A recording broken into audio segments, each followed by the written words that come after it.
Hello everyone and welcome back to Doom Eternal's DLC, The Ancient Gods Part 1, and we are in the Blood Swamps today with your host, Crypto Gamer. In this episode today, guys, we are going to be looking at the Blood Swamps map, and this is the second map in the new Doom Eternal expansion maps. And I found it really enjoyable, guys. It was really good fun. The way that they've done the environments within this map and all the different creatures that they've put in it, they've really made this map way more challenging than the first level. And they've made it a bit more of a platformer as well. It really puts your platforming skills to the test compared to the previous maps. I also like the aesthetic with the extra mist and the tentacles that are about. It all really comes together quite nicely.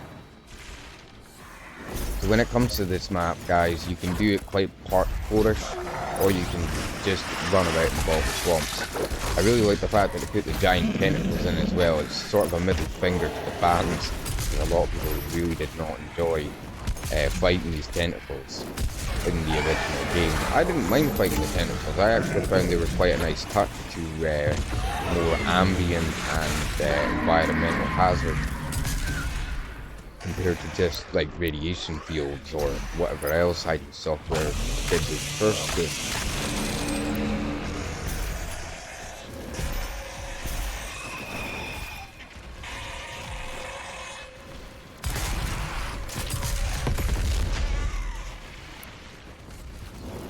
In this section, guys, you are going to come face to face with a marauder as well, so be aware of that.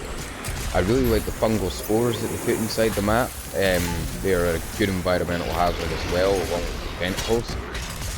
They cause damage and they slow down your ability to move around the map. As you can see here, I actually get hit with one of these.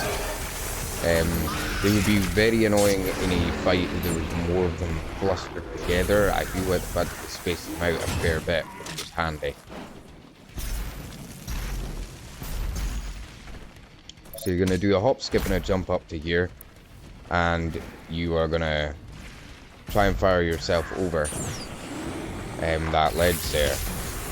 Now, unfortunately, I never realised that that's where you needed to go, but then all of a sudden this marauder popped in, and as I said, there's a bit of a small boss fight going on here. As you all know, guys, just obviously you're going to swap between your super shotgun and your ballista. And that always gets the job done. Always firing in the odd blood punch as well is handy.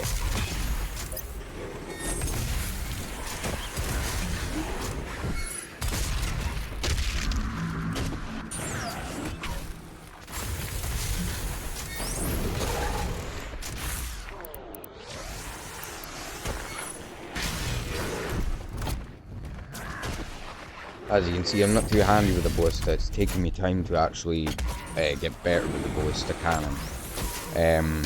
I personally prefer to use the super shotgun on the marauder, just simply because it's just got a better spread on it, and it does seem to do seriously significant damage to the marauder. And we've taken him down. So from this point, guys, as I say, you are going to go towards the ledges where we were before, avoiding the flames, and now we've got to take down Hell Knight. You're going to hop up here, and then you're going to do a small hop, skip, and a jump through these hazards, and up the top here, 3 imps will spawn. Easy to take down, of course. And then a jump and a double dash, and you're clean over. As you can see, tentacles spawn in this area as well as a Mancubi. You're going to take down the Mancubi quickly, and then just, if you can, take down the tentacle. You're going to come to an underwater section at this point, guys. And there is an automap area as well. An automap station up the top once you go through this section underwater. You can also get sentinel armor there to the right. And here we are. It's not hard to find the automap station. You can't miss it in this section. Now, guys, when I actually took a proper look at the map, I didn't actually realize it, but the Malagog is an absolutely behemoth titan. If you take a look at the map and you see one of the titans that are actually stuck in the blood swamps, his head is only the size of the tip of one of the Malagog's horns. So I reckon, size for size, this titan, the Malagog, is probably bigger than the Icon of Sin. I mean, this thing is absolutely humongous as a creature, size for size and scale.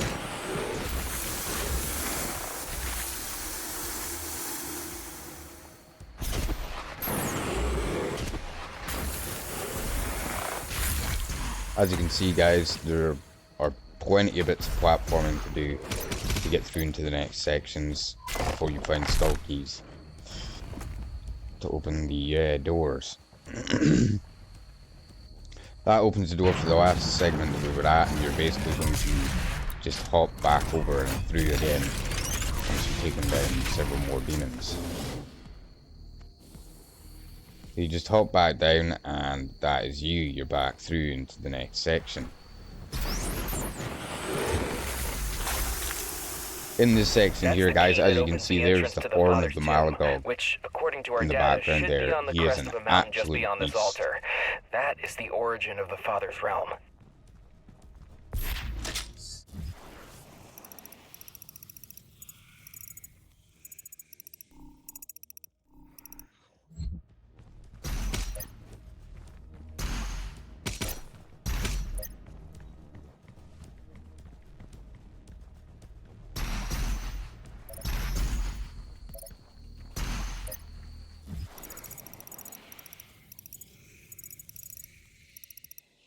It's always a good idea, guys, to check your map to see which collectibles you have and have not picked up. I generally have found the DLCs fairly difficult, but very much fun, so I've basically just been doing a blind run through just to let everybody see sections of the map and how it all works. This is going to be part of my DLC series, so there will be more videos to come.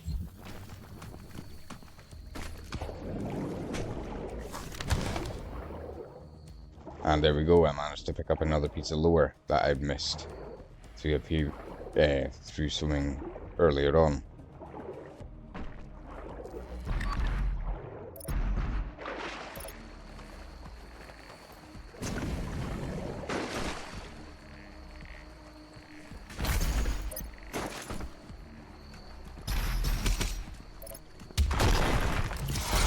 And that's where you find another life as well. I never even thought to look on that section. That was just sheer luck that I found that life.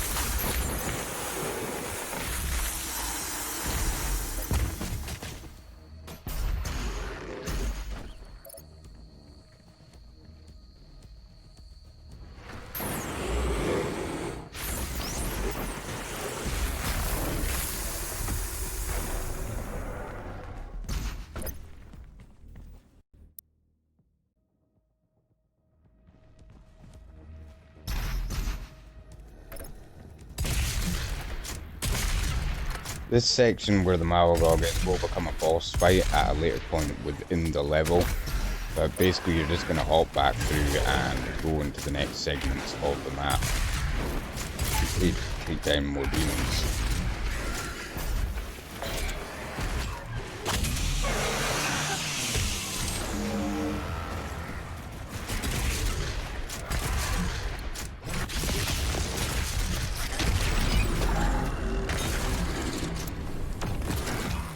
Now, with the new Whiplashes, I do not like the fact that ID Software made a stealthy or a cloaked Whiplash, which you do see me fight in later segments of the gameplay. Whiplashes are hard enough and annoying enough, but you come across one of these along with a Titan, and it is very annoying dealing with a stealthy Whiplash, or a Spectre Whiplash. Yeah, I thought Spectres were bad enough.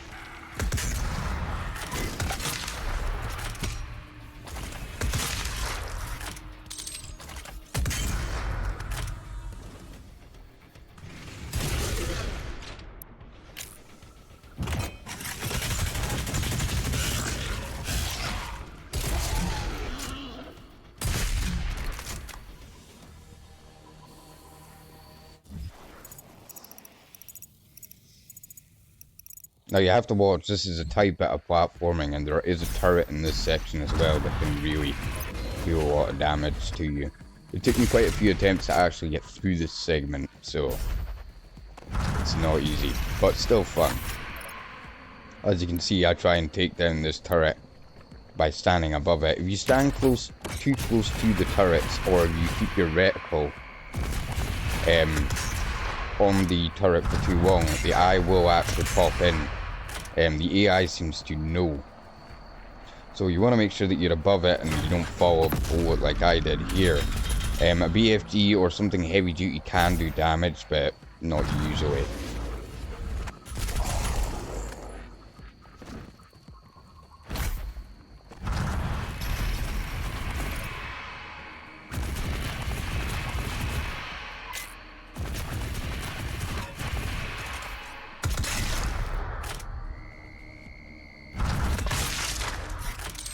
And finally we took down that turret.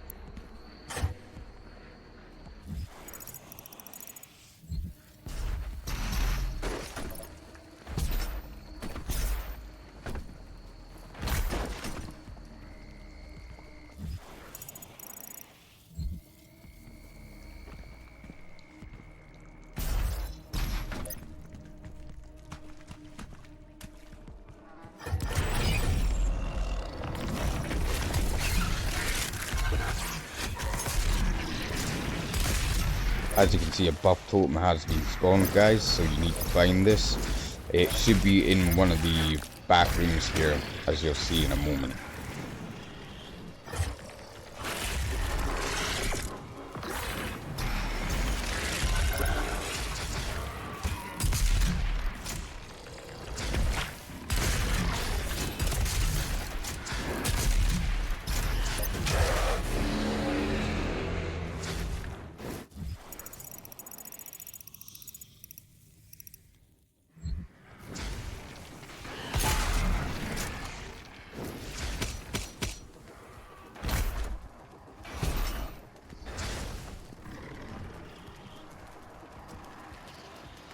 Yeah guys, in this room here, this is where the buff totem is, and of course we get a nice buff marauder. Now I do know that in certain points, at this point in the game guys, there has been a well-known bug where the marauder sometimes does not do his usual routine, which means he's impossible to kill. I was very lucky though, I didn't come across this glitch, although he is highly aggressive, the marauder is, in this section. If you're not playing on the lowest level difficulty, he is going to be a significant challenge. You definitely want to be chainsawing and blood punching as much as you often can against regular zombies and of course the marauder himself.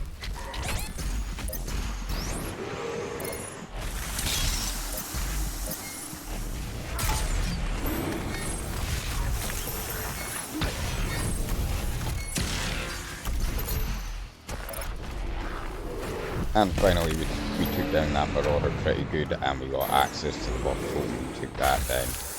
A pretty good wee challenge that ID Software sent down there. I can't wait until I fight my first marauder that's possessed. That'll be very interesting to see.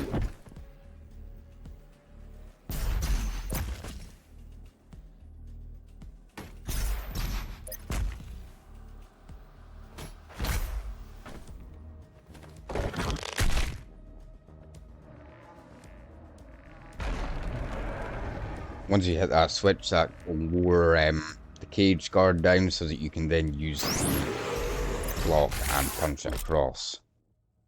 And this is where we first come across our first spirit. Our first possessed demon in the new DLC. Of course it's just a Hell Knight. He's a relatively decent Hell Knight. Highly aggressive, as you can see. Pretty strong. I actually had to take a bit of time to take down this guy, who was not easy to take down, along with having the Mancubus. And of course I lost my extra life unfortunately at this point, and finally you get the microwave beam attachment and you fry the spirit. And that's you. Quite aggressive. I was not actually expecting him to be as aggressive as he was and as heavy duty as he was, but Nonetheless, he was taken down.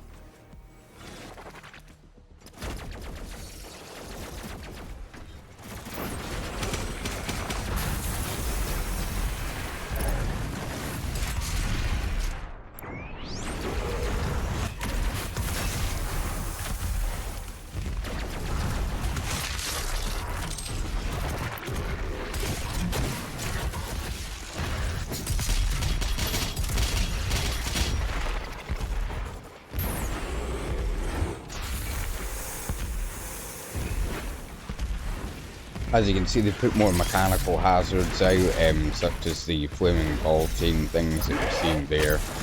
They definitely tried to mix it up a bit, and they didn't want to make it easy for us to take the enemies down in this section.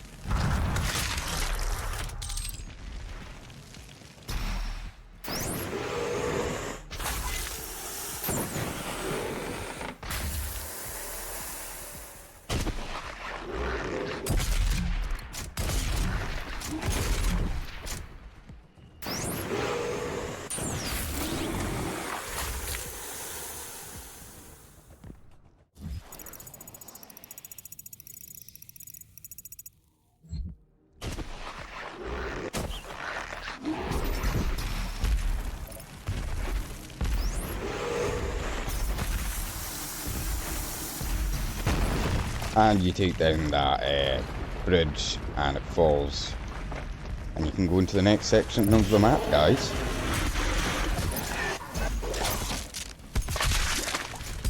And of course we have another big tentacle to defeat. It's got some range on it.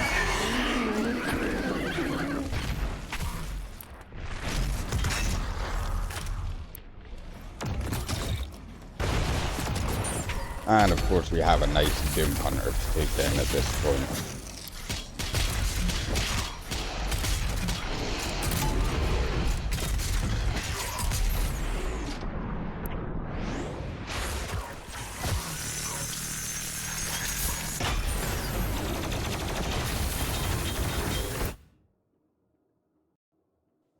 And if you enjoyed this video, guys, please like, share, and subscribe. This has been Crypto Gamer. Have a good day.